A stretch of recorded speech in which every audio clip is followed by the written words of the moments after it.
guess I just equated losing weight, being thin to being healthy. And I didn't even care what the ingredients were in these things as long as they were low carb.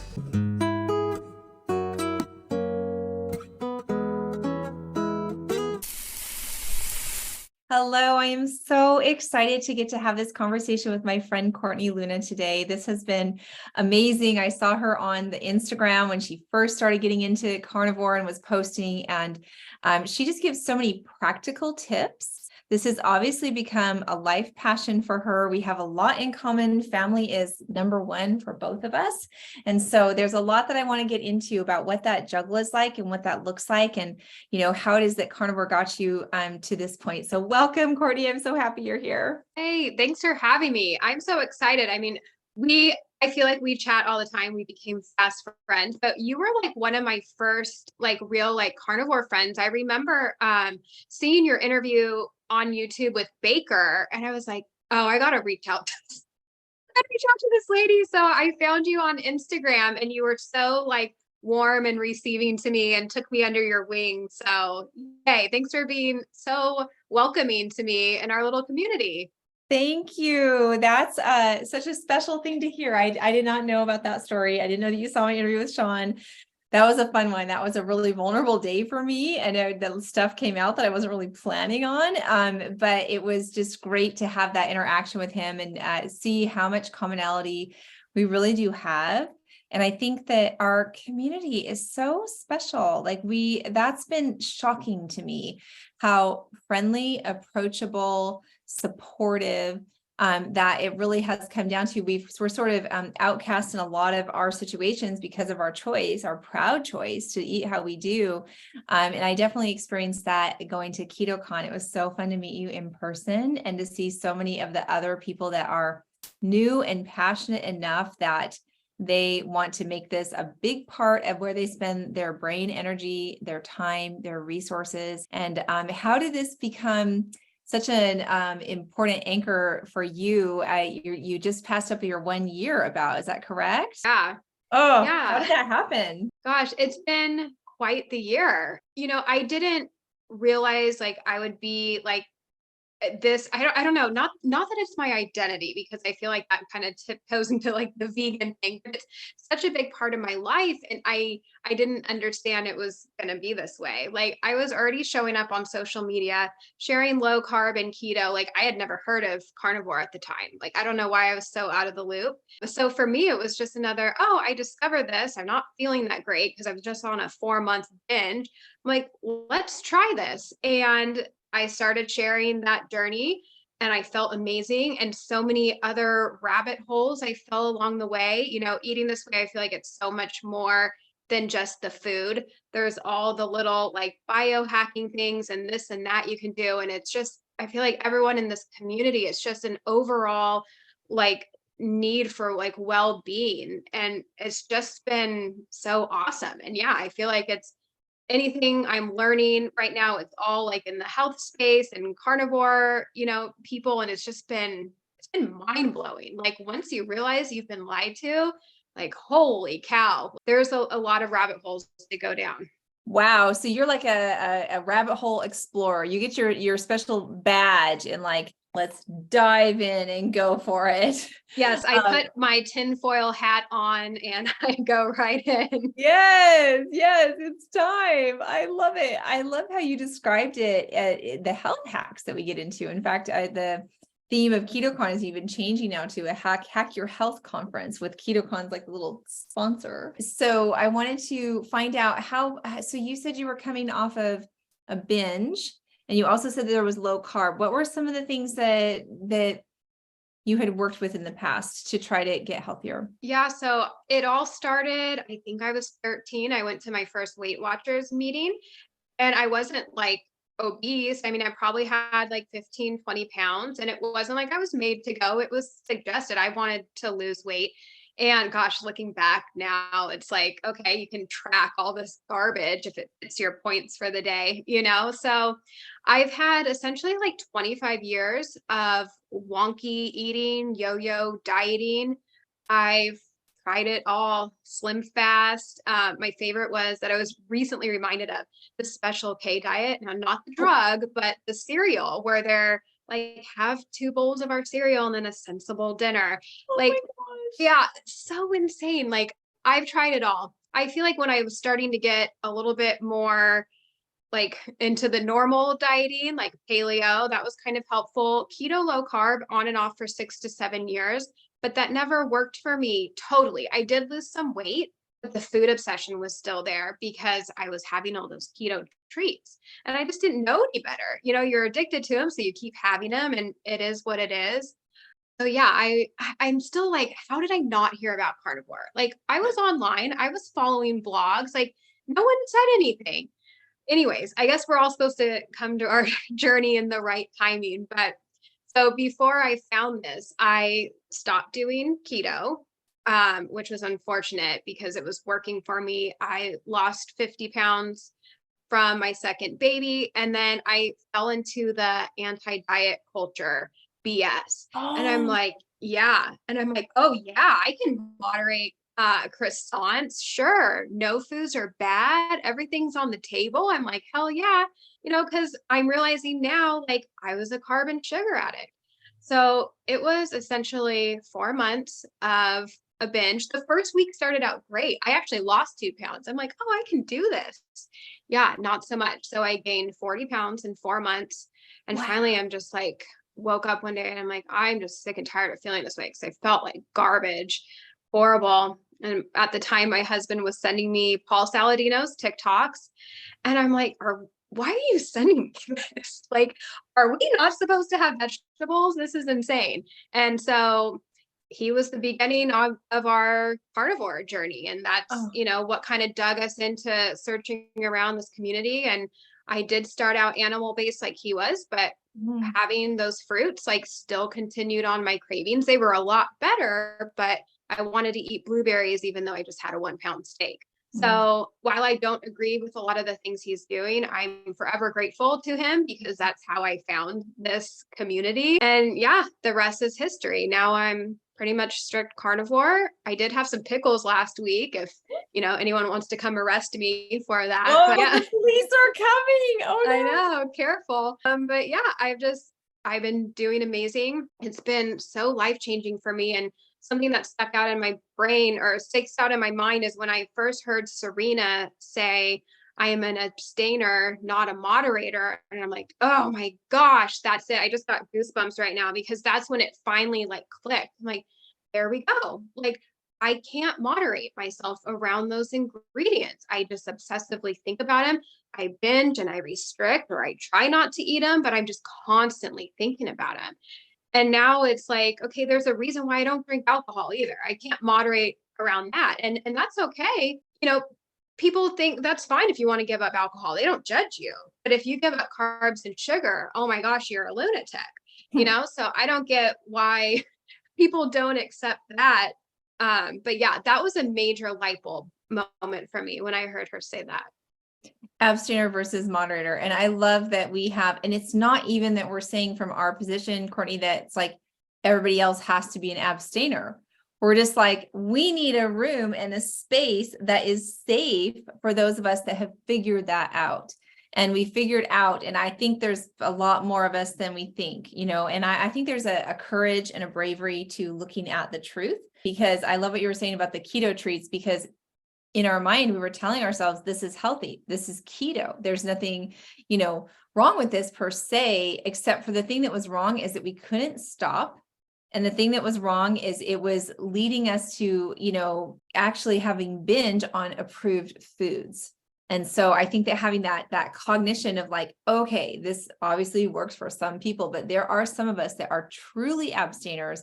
And not only is that the way that we stay within our own lane and find our best health, but that there can be a place for us. It's a valid experience. We need validation, right?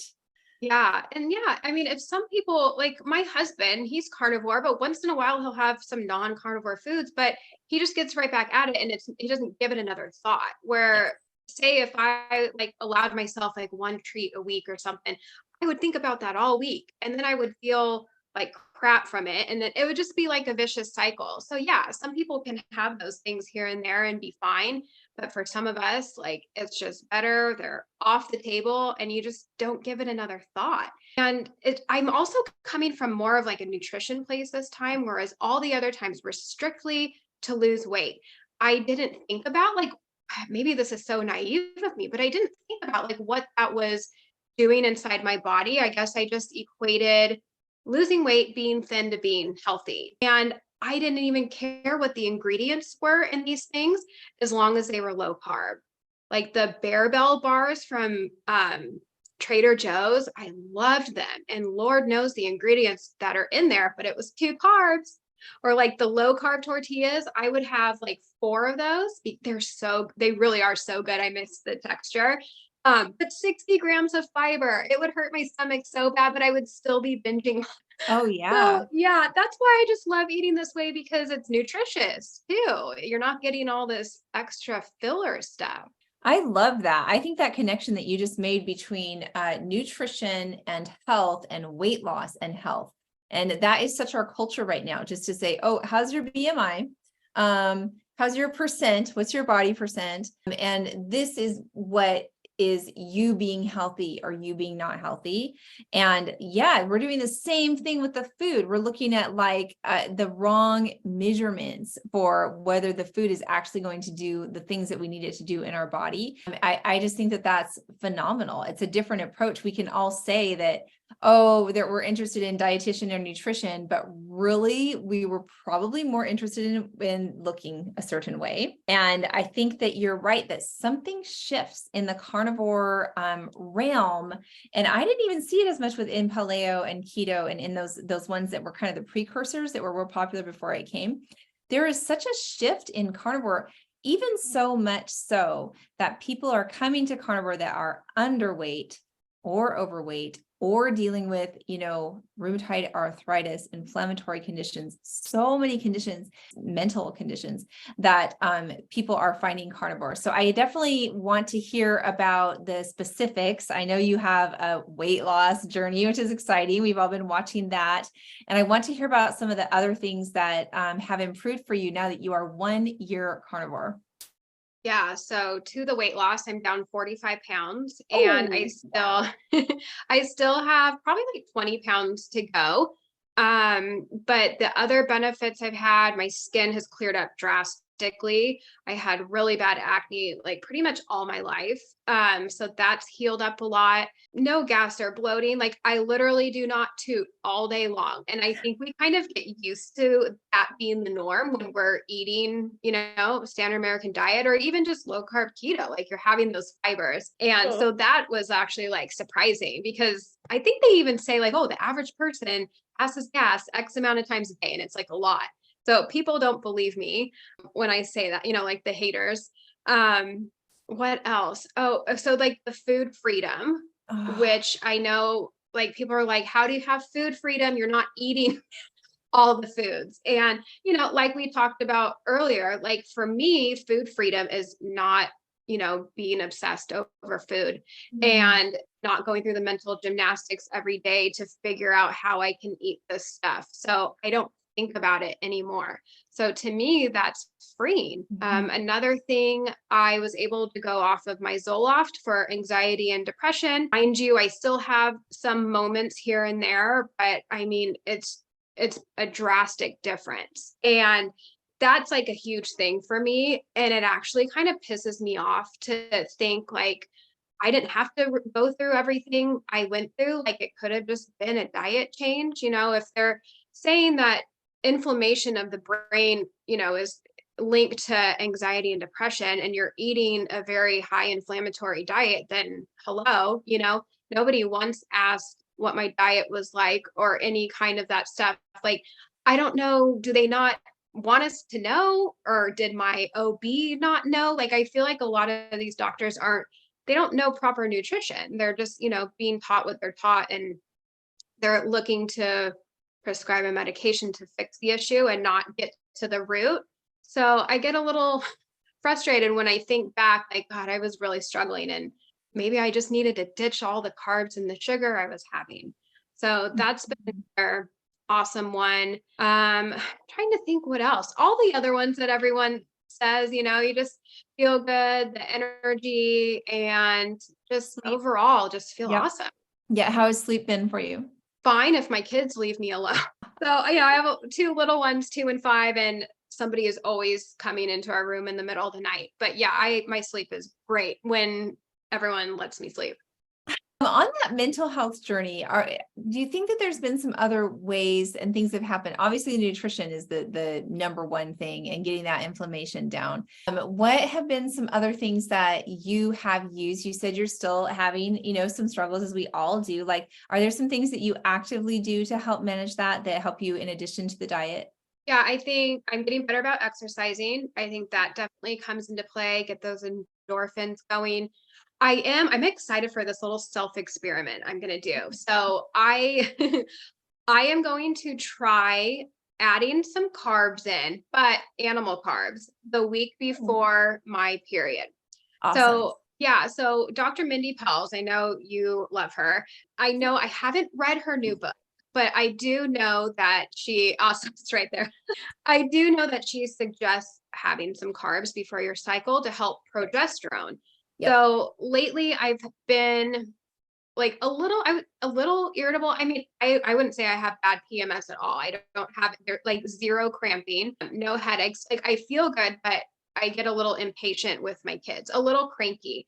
So I'm going to toy with adding some carbs in during that week and see how that helps my mood. Ideally, I would be eating scallops every day. I did not Mm. know till recently that scallops have a lot of carbs. So very interesting. I forget how many, maybe like 8 ounces or so has like 12 carbs. I could be wrong, but they're very expensive. So I'm going to have some, but then also bring in some dairy. So maybe have like a glass of raw milk or have some yogurt and not a lot of carbs. I'm going to play around with it, but maybe around 20. So that's and I'm going to see maybe that will like give me some more energy during that week. So I'm excited to play around with that, and I'll definitely document and share and see what it does for me.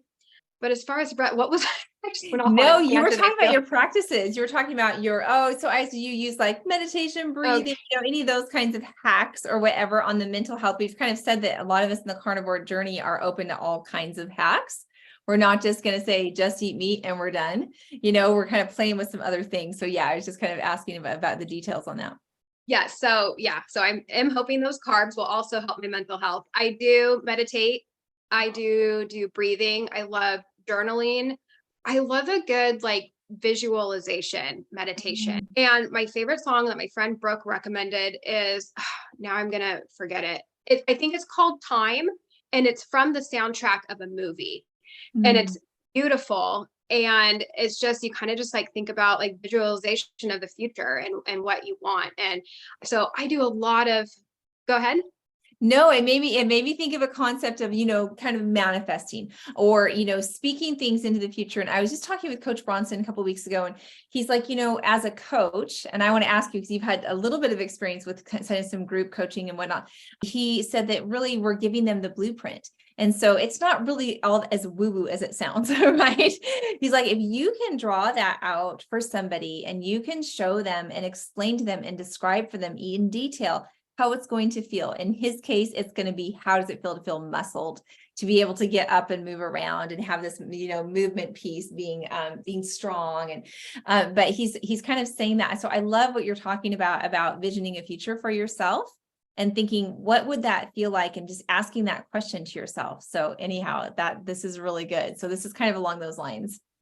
Yeah, no, that's a good point. And it reminds me of I'm also listening to You Are the Placebo. So that's another good one. The whole like mind over matter stuff. But yeah, I love all that. Like I am deep into the self-care inner work. I worked with a coach and did a lot of inner child work and shadow work before I found carnivore. We actually worked together to hopefully work on my food issues. And I feel like that like opened me up and led me to carnivore. Like I was then willing to see it and accept it. So yeah, I'm all about that, mind, body, soul connection for sure. It's so much more than just the fuel you're putting in your body. That's so amazing. Okay, so I want to go back and you mentioned your family, your kiddos.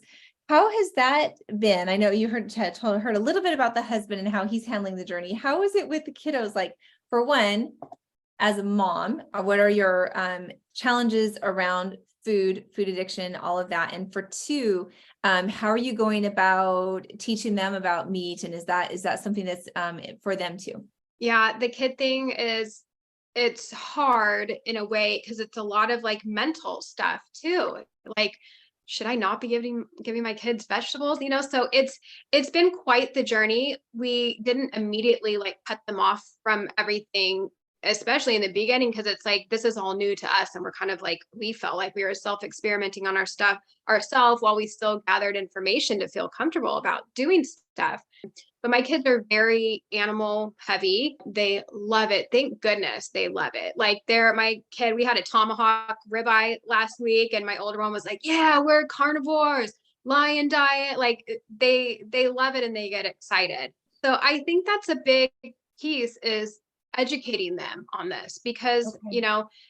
they're going to go out into the real world and have access to other foods. And you just want them to be aware, like, okay, this is what's going to be nutritious to your body. If you have an ice cream cone, see how your body feels, see how your mind feels later. You might feel a little crazy and your tummy might be upset. So we really try to educate them so they know. So my little 2-year-old, she's like, oh, like when she eats her steak, she's like, this is so good for my body. Look at my muscles. They're constantly flexing. Always Nice. saying this is so good for my muscles, this is so good for my brain. They say fat is flavor. It's funny how much they like listen to and pick up things that we talk about. So they're not carnivore, they're not strict carnivore. I don't see any harm if someone is. It's been a struggle for me mentally, because it's weird. Like, I don't think I've said this out loud, but they haven't really had vegetables in the last like 6 months. Mhm. And, we've been taught that we need vegetables to be healthy. So sometimes there is some doubt, like, gosh, I hope I'm not messing them up, Mhm. but Mhm. they're thriving and doing amazing. They do still have fruit, but even then, I'm like, gosh, you guys are sugar addicts. Like, they're constantly wanting fruit. So we really try and prioritize meat. They do have dairy and they have some fruit, and we try to be minimal on other things. They will have ice cream once in a while, and they have like these rice sticks that I get them. So we've cut out seed oils for sure, Oh, but they do good. have sugar here and there. And it's hard, we do our best, but it's still like, I don't know, it's weird. Yeah, no, It's a I big change. agree. And I admire so much. I know that like Kelly Hogan knew from the start, and it was a big deal, and it was something she had to get buy-in from her husband because her husband's not carnivore. And so she knew from the start that how she wanted to kind of go about it. And so I have such a deep admiration. And for you and I, that, I've been a carnivore 2.5, 3 years, you're in it 1 year. We're kind of like midstream in our mom life.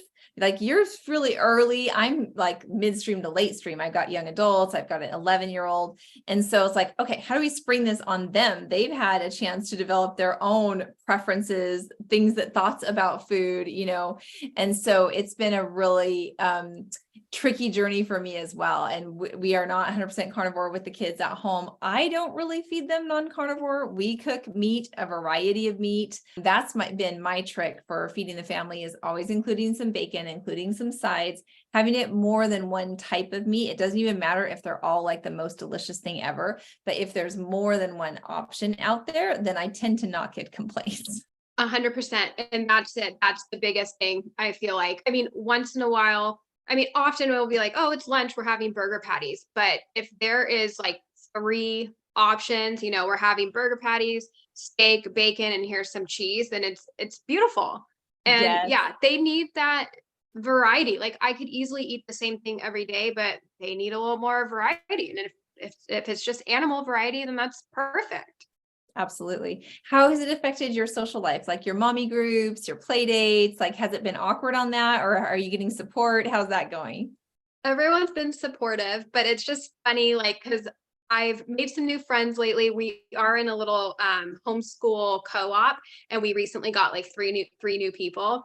And I'm always hesitant, like when it comes up. So it was just brought up last week, like, oh, Courtney, like, what do you do? And I'm like, oh God. Like, and they're Here just we like, go. yeah, I'm like, oh gosh, I don't even know what to say, but this is what I do all day long on my phone. But everyone's just been very like, oh, like very curious, very, very receptive. A few friends were actually had already heard of it. They're like, oh yeah, I heard about that on Joe Rogan. I'm like, okay, Yes. so yeah. So Thank you, yeah, Joe it's Rogan been, and Sean Baker interview. and how did I miss that? See, I've been Right. so out of the loop. Jeez. I've still never watched it. I haven't watched it either, but I didn't hear Well, about it till, recently. So yeah. yeah, everyone's been great. I mean, my dad and my stepmom have been keto for 5 years because we kind of got into it. We got them into it when we were Huh. keto. My mom was on and off keto for a while, and she's now, sorry, mom, if you don't want people to know, but she's like carnivore-ish. Some more family have been playing around with it and feeling amazing. So it's Oh, been cool.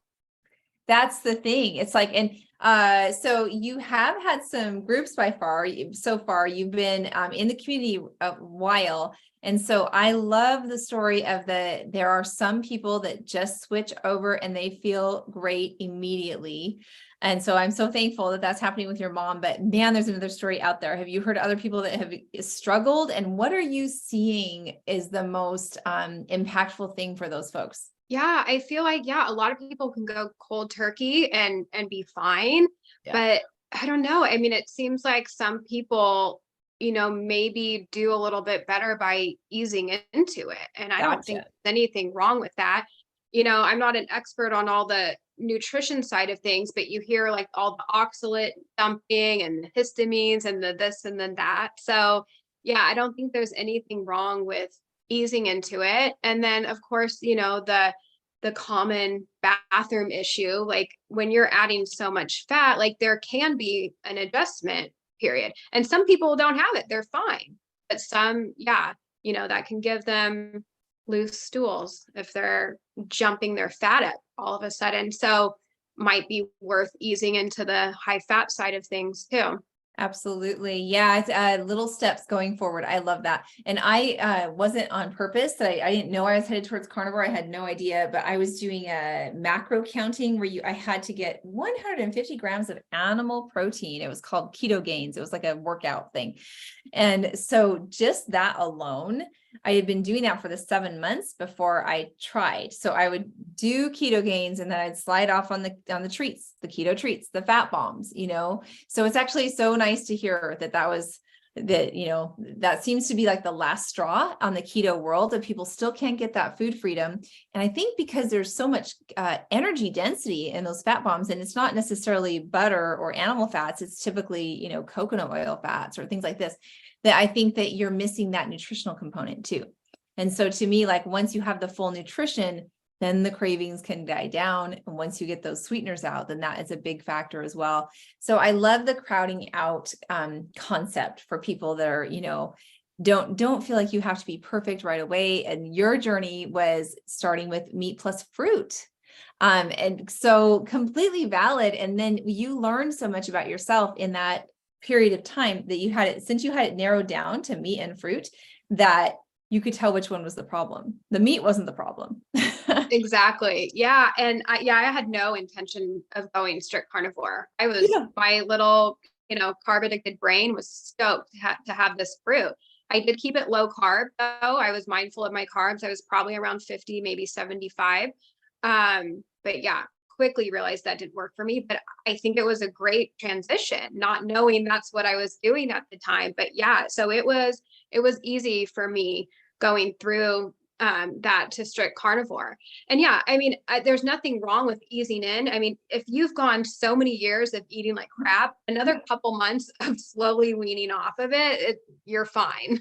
Yeah. Oh my gosh. That's such a great attitude. I love it but then you have to temper it with that you're not going to know, okay, so you're doing this to kind of transition, and there's things you don't know until you try full carnivore. Have you seen that? Yes. Yeah. Yeah. There's something magical that happens when you get rid of it all and Yep. just be strict carnivore. Yeah. Absolutely. No, it's so true. Do you ever struggle with binging or overeating on carnivore foods? So you're a year into this, and do you still, like, I know you mentioned food freedom, that's probably on a scale somewhere. Do you ever like still have emotional eating? Do you still overeat sometimes? Are those ever issues for you these days? The one thing would be heavy cream. Okay. I have a hard time moderating that. I do still have it once in a while, but to me, like it tastes very sweet. It tastes like a dessert. And especially like in creamy coffees, they are very delicious. So I don't want to say I'm never going to have them again, but for me, I feel like it's more, I should wait till I'm like in maintenance mode to have those because I feel like it slows me down. But Yep. it also messes with my hunger cues. You know, I feel more snacky on the days that I have that. So yeah, it's funny because it's like, okay, I feel like I've healed my emotional eating, but in a way, maybe not, or at least the binge eating, because I can still do that, like on cream. I think a lot of it is inner work besides just removing the foods too. I love that. I think that's so important. And I think that that's an important concept to have out there, because I don't want people to feel bad, like they're not doing it right. This is actually why I asked you about this, because people look to you as like the model of how to go about this, well, and all of us, to me too. And so I think that it's so important that they people don't feel deflated because we have such dramatic transformation stories. So many of these things turned around for me, my mood, my energy, my sleep, just my self-confidence, like so much of it got better. But I don't like, somehow we can, in the carnivore community, we draw black and white people, don't we? Kind of extreme of like hell and heaven, or, the worst thing ever in my life sucked, and now it's the best thing that ever happened. And so I think that just showing that humanity is actually an encouragement. And so and with awareness. So you're saying you've identified within such a narrow scope of foods, you can really identify which foods are messing with you. And that heavy cream specifically is probably going to spell trouble for you at this point. It's like, hey, it might come back later in maintenance, but for right now, you need to go in a corner for a little bit. Yeah. Yeah. And that's good to let people know. Yeah. Like you're saying, you're not doing something wrong if this isn't a miracle diet Yeah. for you. Like Yeah. that whole, oh, just carnivore harder. It's like, no, like, there's a lot of layers to this. So yeah. Mhm. And I even find like I love pork rind cereal. Yes. Even just having it with raw milk and not using the cream, I still feel like I could have quite a few bowls of that. So it is something to just, be aware of. And yeah, and if you're struggling on that, like you're still like that's normal. Yeah. It's just good to like to be aware, I think. Absolutely. I just had that this morning. Carson and I had kind of a chill morning. We got to watch some cartoons and he actually liked it. So he hadn't tried it yet. So this Okay. is pork rinds with a heavy whipped cream on top. And I felt the same way. Okay, it felt like a movie snack and like a movie treat. And so sometimes when I'm watching something with the kids, I'll do pork rinds and drizzle butter on top with a little Parmesan cheese, or, this new thing, this carnivore cereal. But what I noticed is that my body didn't recognize it as satiety, as a meal. And so I ended up chasing it with a taco bowl that had the ground beef to kind of like, okay, and we're rounding it out. And now we put a bow on that. My appetite said, yeah, it's enough, and move on with the day. Yeah, it is more, I think of it, yeah, definitely not a meal, but as kind of Yes. like snack or Yes. dessert. It's like a nice treat. It's just different than having steaks, but it can be a little on the borderline of triggering to have Yep. maybe more than you should. Yep. No, I love that is, just keeping an awareness. That's, I think, so important, is knowing ourselves, knowing our awareness, knowing our triggers. What about drinks? We mentioned that the creamy drinks are in there. You moderate those. Basically, you don't necessarily have those unending. What are your favorite drinks?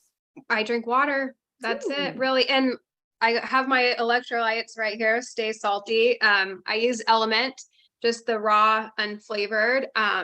They have some delicious sounding, flavors, but they have stevia and I can't do anything sweet.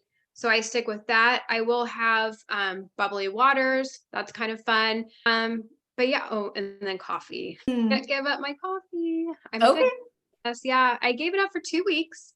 I felt sad, it really like took my joy away. I tried to replace the ritual with, broth. I did the fatty latte, and maybe I'll go back to trying the fatty latte with water and not coffee. Because I do want to like play around with removing coffee again at some point, but I also just want to let everybody know, don't feel like you have to do all of this at once. Like if having coffee is going to make this sustainable for you, then hold on to it. Like I keep saying like, okay, once I get to my goal weight, then maybe I'll play around with coffee, like one thing at a time. Right now I'm focusing on, working out and getting to my goal weight. I don't want to take coffee away from me either, but maybe that's just my addiction speaking. Do you Right. have coffee? Coffee's in for me. I take it out every once in a while. My husband took it out for, gosh, it was out for like 4 to 5 months. So, but I know I'm still in the addict category on it. I do decaf. And sometimes I have cream and sometimes I just have salt. So that's one thing I found when I'm trying to get off of the heavy whipped cream. If I just put some extra salt in the coffee, that tastes amazing to me and can be really satisfying. So yeah, it comes and goes, but it mostly comes and stays. Yeah, I get that. It's just, to me, it tastes good. And I even enjoy just black coffee. Yes. And no in between. It's either black or a ton of cream. Gotcha. But yeah, it just brings me joy. And I don't know, did your husband did he feel a difference in that time? Yeah, he was asked to go off it by his cardiologist. And so that was kind of like when I was like, well, I'm not going to let him do this alone. There's no way. Like I knew this was such a thing to come off of it. And then he got an ablation done, all the things that were happening kind of smoothed out. So he's like, well, I'm going to try it back. Cause he said his cardiologist said, no coffee, no beer. And he had just gotten into making beer. He just got like a beer making kit. And so I was like, oh, come on. His sister just made a label for them and everything. So we did it for that period of time. And then once it came back, like it never left, like it's here and it's here to stay. And he is carnivore. He started a year after me. So I started in January 2021. In 2022, we were starting to see if it would heal up some stuff that he had going on his toenail, and it did improve it. But he still has that going, but he just loves how he feels and he looks amazing. He actually layered in CrossFit on top of it, which he loved and I hated. So I did it for as long as I possibly could until I'm like, I cannot feel like the kid at gym class that doesn't get picked one more day. Like seeing my classmates do all this stuff that my body can't do. So we kind of shifted away from that. But that was what we noticed in Joel, is that when he did the carnivore diet plus the gym, I mean, his muscles popped, his physique, and he's in his late 50s. Like, dude, you do not, like, you're 1% of men in their late 50s right now. Yeah, good for him. Yeah, it was fun. So hopefully CrossFit can, I don't know. I don't know if he can get what he needs at Planet Fitness. What are you doing for exercise? What's happening? And is your heavy exercising, but what's working for you? Well, I'm still figuring that out. We have a good like gym setup. So I like, when I'm doing it, I like lifting weights. Like that's what I want to be doing. Sometimes it's hard to get the motivation to get out there. I just did 3 weeks of this program on the Nike app, but it was a little too much like hit for me, and like animal movements and all that, which is which is great. It was hard. I couldn't do it, but I didn't enjoy it. I'm like, I don't want to be doing this. Maybe I just sound lazy, but I'm like, I just want to stand there and lift. Yeah, you're at least standing. Yeah. So that's going to be my focus moving forward, is really just lifting. I mean, I think HIIT is great, like once in a while to get, a little bit of cardio, or maybe even like some sprint work. Like I kind of, the whole like harder to kill, like I want to be able to run away from somebody that's like trying to kill me, so maybe get in a quick mile, like work on my mile time. But yeah, lifting weights is going to be my focus. Oh my goodness. How did you find doing things in a community setting, in a group setting? And I noticed you have a different group going. Tell me about different experiences you've had with that, and what things that you liked, and what you're thinking about that is most supportive in those realms. Yeah, well, I need community myself, especially for working out. Like I need that accountability. So I do have my own little private community right now on the Geneva app, and it's a mix of like, well, coaching because I'm there to answer questions, but just like accountability and to check in each day and, have that group chat. And I find it so important so you don't feel alone. Like, even though my husband is doing this, I feel supported in the diet, but it's nice like checking in and talking to people all day that, are like-minded and that maybe Mhm. having these struggles. So yeah, that's been life changing for me, even just being on Instagram in the DMs, talking to all my internet friends. Like, yeah, I need that support. Even though I'm the one leading it, I need that support and accountability to check in with them every day for me too. Yes, it's so synergistic and it works together, and it's just like the 1 + 1 = 3 kind of situation. And it goes beyond, because on one-on-one relationships, you go in phases where you're really chatty, super chatty, and then one gets busy and then they drop off and you're like, where'd they go? But Yeah. when you're in a group setting and someone's always popping in, then it spreads the burden of the friendship and the accountability out among more people. And then sometimes we're more needy than others. Sometimes we need to be in our own little private space and doing our thing. And so, but then it gives a chance for the people that really need support or need to be talking a lot that can be there and be involved in that. Yeah, it's really important. And I'm in kind of like a handful. I'm in the Mighty Networks with you guys in the Steak and Butter game. I'm not active at all, but I do pop in the group chat here and there to see what's going on as I feel I need it. I do Kelly Hogan's groups on and off. It's hard for me like to make the time for that because it's like none of the times work out perfectly for me. So I'm every other month or so with her, but I learn a ton. She's amazing. And then I also just joined. I spend way too much money on all You're these a groups. joiner. Are you a joiner, Courtney? I am because I need it. I need that like accountability. So I Yes. just joined Natalie's group. How do you say her last name? I don't even know. DeGrasse Yeah, Bronson yeah. from Okay. yeah. So I just joined her little membership in a group chat with people on there too. I got my Cute. feelers everywhere. Yes. Yeah, I joined Dr. Salvador's last month. She just Okay. started one, and Yeah, that for was food so fun. addiction. And she's the queen of food addiction education. So she just has her doctorate in that, and she is a real proponent of actually using exercise. Like Mindy talks about the dopamine reset. And in this book right here, she talks about using certain fasts to reset dopamine. And I've learned from Sarah that she uses exercise to reset dopamine. And so I think that this is, these are both tying into things. How's the fasting been? Have you experimented with it at all? Is it something you plan to try it with more? Have you done OMAD, or what's that been like? Yeah, so I've actually done fasting on and off for a while. Like years Yeah. ago, we found Thomas DeLauer Oh, and yes. Mindy actually a few years ago. So yeah, we definitely did it a lot when we were keto. I did a lot of 16/8. I've done OMAD a few times. I feel like I can't get all my nutrition I need in that. That's It what a just lot of feels people are finding lately. I've seen that yeah. OMAD, like doing 2 meals that are, kind of more evenly, it helps with the whole absorption issues. That sounds like what you were running into. Yeah, and just it feels a little bingey too for me to Okay. just there and like gorge myself. But I Yep. do once in a while. I mean, honestly, probably only 3 times in the last year. My husband, he occasionally will do like a 36 and he Oh, keeps, yeah, like trying to convince me to do it. I need to mentally get there because that's literally you go one whole day, like you are awake, you wake up and you go to bed without eating. it's And true. maybe I'm, mentally addicted to food. Like I can do these ones where I can, 24-hour because you're still eating every day. Yes. It almost makes me feel like a little sad that I'm going to go a complete full day without like Yes. a ribeye or something. But, you know, uh, the more we learn about like all the benefits of autophagy and what fasting can really do, my husband's always sending me these TikToks. I do want to try a longer one, but yeah, I Nice. do try and like keep it to 2 meals. I do have some eating windows here and there, like, 6, 8 hour eating window. But if I wake up hungry, I don't like to push it. If I wake up and I'm hungry, like I'll eat. But if it feels easy, then like right now it's 11:45 and I'm still fasted. It just felt right and it felt easy today. Yes. And then Yes. the week before the period, I will keep my eating window at like 12 hours to Oh, not I love my hormones. Oh my goodness.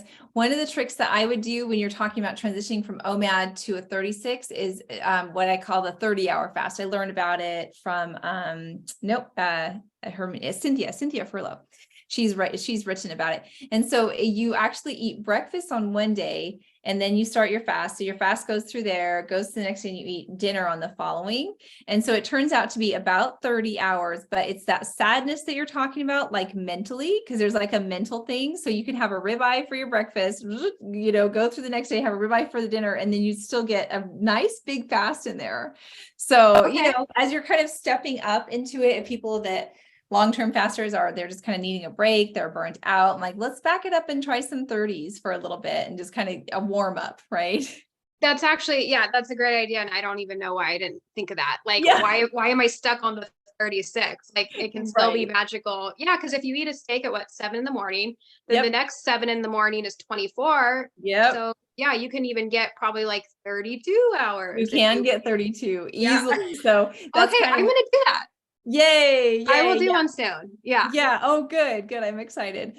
So yeah, it's kind of just these little things. I think you're right that fasting is a lot in the mind, but when you're on a carnivore diet and a high fat carnivore diet, you're in a pretty good spot to start experimenting with those things. So that's cool that you've been and that you're still open to it in the future, and that, it's not like this huge anchor necessarily, but I think a lot of us just naturally get into a pattern with that already because our food is so satiating. I want to hear this is going to be so hard. Okay. I just want everybody to know to follow Courtney Luna for recipes, unending ideas. You are so creative and you put these things out there. I know you have cookbooks by now. I'm working on it. Yeah. Okay. It feels so overwhelming. So Yeah. I need to like figure out like a plan to slowly work on it because it is asked for a lot. Yes. And I got to give the people what they want, You got to give the people what they want. Come on. But your entire IG is like a cookbook. So people could go through there and get just, hundreds of ideas about how to do that. So what are your five favorite carnivore foods? Can you narrow it down? Well, funny enough, I actually do have a freebie download of my 5 favorite recipes. So you can always grab that. But I feel like my thoughts have changed a little bit because I recently have made this pork rind batter and I am using it for absolutely everything. Like I sound like a crazy person because it's Is that this what the one waffle batter. cones are made out of? Yeah. So this one batter is becoming everything. It started out as like a microwave English muffin. Yes. And then, so that's where it started. Then we did waffles, then we did pancakes, and then I air fried crackers, and then I made chips. And now, I made little tortillas out of it. We had Taco Tuesday yesterday, and then soon to come a waffle cone and taquitos. So this little batter is like, it's like the cauliflower rice, of keto for carnivore. So yeah. I don't know why it's like cracking me up. It's just a little ridiculous, like how many things it's becoming. I love that pork rinds have a sweet palate and that they go really well. For those of us, like I can have cinnamon. So people that can even have like cinnamon and vanilla. So that's more in the keto category, but that pork rind can still kind of go that direction. Or it can go savory. So, and we talked about this. I developed a cookbook that I sell on Steak and Butter Gal, high fat, stuff. And we were talking about this batter that it didn't have the pork rinds though, but I was like, I can make so many things out of egg yolk, some baking powder, some butter, or some tallow, and voila, like this just turns into muffins or bagels or whatever you want. It turns into it. So this sounds like a one step further enhancement because that pork flour gives it something in addition. Yeah. Yeah, it's like a little bit more ready. So they should be here today. I'm getting molds so I can make like mini corn dogs, pigs in a blanket, whatever you want to call them with that. So yeah, that's been amazing. A few of my other favorites, I love if you're having dairy, like I have a blue cheese cream sauce. I love that. I'm trying to think like what other like recipes. My carnivore ice cream is great, but one that's like not a recipe is I'm loving at the moment these red Argentine shrimp. I get a bag frozen from Costco and they taste more like lobster than lobster does. Like they're shrimp, but they taste like lobster and they're cheaper and they're so delicious. And I cook them from frozen in the air fryer. Like it's so easy. You don't have to even thaw them out. pour some butter on. Oh my God. See this, I'm fasted. I need to go eat. I mean, And so handy. I love freezer to air fryer. And when people come to Carnivore and they don't have an air fryer, I'm like, oh, hold the phone. We gotta fix this immediately. This is very important. So I do chicken wings, ribeyes, and yeah, I need to check into the shrimp. My son is allergic to shrimp, so I'd have to be careful of how the handling of it, because he's really allergic to shrimp. But yeah, the freezer to air fryer is brilliant. Any other things that go freezer to air fryer for you? Yes, I don't typically love my steaks in the air fryer. I do them on the grill or the pan, but I do have one. So I take a tri-tip and cut, because they're big. They're like 3 pounds usually, or 2 pounds. Cut them into chunks. You put them on a pan into the freezer. So get them kind of frozen so you can put them into a bag and they won't stick. And so I cook those chunks in the air fryer from frozen, and those are amazing. I just, maybe because they're thicker, so they have the time to get crusty on the outside but still seem medium rare. I haven't perfected that with the ribeye, the timing. Yeah. Oh my goodness. Okay. Any other favorite recipes? We're almost there. I'm like blanking right now. Oh, yes. Okay. My little tuna melt bites. Those Oh, are good. So that's on the free download, but it's like tuna, cheese, and eggs, and you mash them up into little patties and pan fry them in butter. Because that was my favorite thing, like tuna melt sandwich, like especially when I was drinking, that was my hangover food. Like I crave, and these, it tastes like there's bread on it. So nice. I might have to make those today. That sounds really good. Going over all the things. I love it. Oh, wow. Well, summarize some of your advice that you wish you knew that you would recommend for people starting out. Oh goodness, advice. I don't know specifically, but I would just say if you're curious, like I would just give it a shot. I hear a lot of people say like, "Oh my gosh, I didn't realize how bad I felt till now I feel like this good." I think we get used to little, aches and pains and this and that. And yeah, just give it a shot. I think 90 days would be ideal to really make an assessment. I felt like, and I think a lot of other people do, like a lot of the magic happened at the 90-day mark too. Minimum of 30 days for sure. But yeah, just give it a shot. I mean, I knock on wood, I guess I can't say nothing bad will happen, but if you're worried about like, the negatives of this diet that the the haters are claiming, like the heart disease, all that, like nothing's going to happen in that amount of time. If that's what you're concerned about, give it a shot, see how you feel. Wow. What's coming next for you? Where can we find you? I know you're prolific on Instagram and you've got your links all in there. Are there anything else coming up that is exciting that you're planning on releasing? Oh, like a cookbook. No, go ahead. It's on my list. I'm, working with a new business coach right now. And so that is going to be one of my focuses.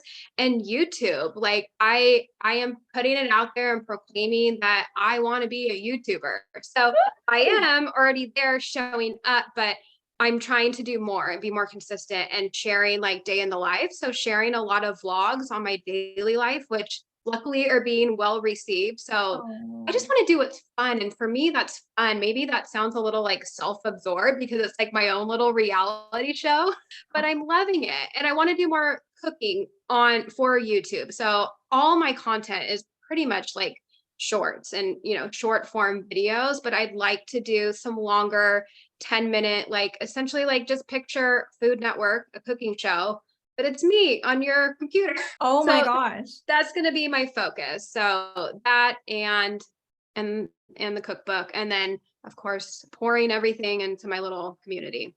Oh, it's all synergistic. So that's what I'm hearing about it. And I love those calming, relaxing personalities, watching them cook. And so funny. And like the little bloopers that happen, the little goofy things that, interrupt, those are a wonderful element to it. I know that your YouTube is going to be awesome and it's going to be the go-to because people need that. They need that encouragement and they need to watch somebody going through it step by step so they can learn how to do it. And you're such a good educator and you've got the most amazing recipes. So I see nothing but growth happening with that, and I'm really excited. Thank you so much for being here and sharing time with me today, Courtney. It's been amazing. Thank you so much for having me. It was so nice to chat with you in like face to face and not just voice messages in the DMs.